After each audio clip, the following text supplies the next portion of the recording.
Afrique, lors de la veillée pascale, le pape François baptisait plusieurs adultes, parmi eux un Nigérian de 31 ans, John Oga, un migrant devenu un héros en Italie après avoir désarmé un braqueur dans une supérette. Le récit de François Baudonnet.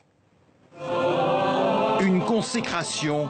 Dans la basilique Saint-Pierre, le pape François baptise John Oga. C'était le souhait le plus cher de ce Nigérian de 31 ans. Pour lui, ce baptême a aussi valeur de récompense pour un acte héroïque.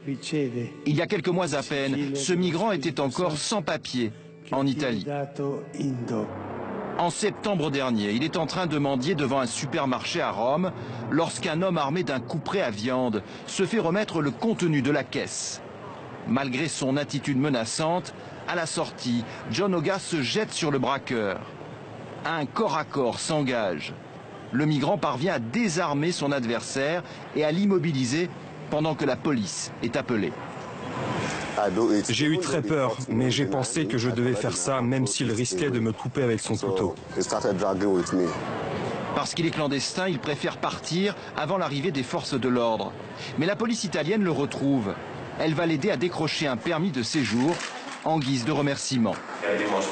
Il a fait preuve d'un sens du civisme qui mérite le plus grand respect. Son parrain de baptême était justement le carabinier, ici à gauche, qui lui a permis d'obtenir des papiers. Et fort de cet exemple, le pape François a exhorté les catholiques du monde entier à ne pas rester immobiles face aux injustices.